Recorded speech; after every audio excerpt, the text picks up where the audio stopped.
कल्याणमध्ये 6 खासदारांनी शिंदे गटात प्रवेश केल्याच्या पार्श्वभूमीवर ठाकरे गट आक्रमक झाल्याचे चित्र दिसून आले आहे। या घटनेनंतर कार्यकर्त्यांमध्ये तीव्र संताप व्यक्त होत असून कल्याण अहिल्यानगर महामार्गावरील गोवेली चौक येथे युवा सेनेच्या कार्यकर्त्यांनी रास्ता रोको आंदोलन केले। या आंदोलनादरम्यान 6 खासदारांचे प्रतिकात्मक पुतळे जाळून निषेध नोंदवण्यात आला। यावेळी नीट परीक्षा आणि वाढती महागाई या मुद्द्यांवरूनही सरकारविरोधात जोरदार घोषणाबाजी करण्यात आली। परिसरात काही काळ तणावपूर्ण वातावरण निर्माण झाले होते। आंदोलनादरम्यान कार्यकर्ते आणि पोलिसांमध्ये किरकोळ झटापट झाल्याची माहितीही समोर आली असून परिस्थिती नियंत्रणात आणण्यासाठी पोलिसांनी काही आंदोलकांना ताब्यात घेतले आहे। दरम्यान या संपूर्ण घटनेमुळे परिसरात तणावाचे वातावरण निर्माण झाले आहे।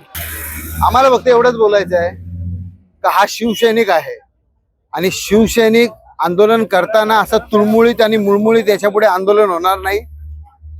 याच्या आधी फूट झाली पक्षामध्ये तर ते लोक सांगत होते की ह्या गटात गेले त्या गटासोबत सरकार स्थापन केलं आणि म्हणून आम्ही फुटलो, परंतु त्याच्यानंतरची जी निवडणूक झाली ती निवडणुकीसाठी चिन्ह हे मशाल दिलं गेलं होतं। उद्धव साहेबांप्रती ज्या ज्या लोकांच्या मनात प्रेम होतं त्या लोकांनी ते प्रेम आपल्या मतांमध्ये त्या खासदारांना दिलं होतं। त्यामुळे वैयक्तिकरित्या अशा खासदारांना फुटण्याचा तर अधिकार पण नाही, परंतु महाराष्ट्राच्या बाहेर घरातून बाहेर फिरण्याचा पण अधिकार नाही।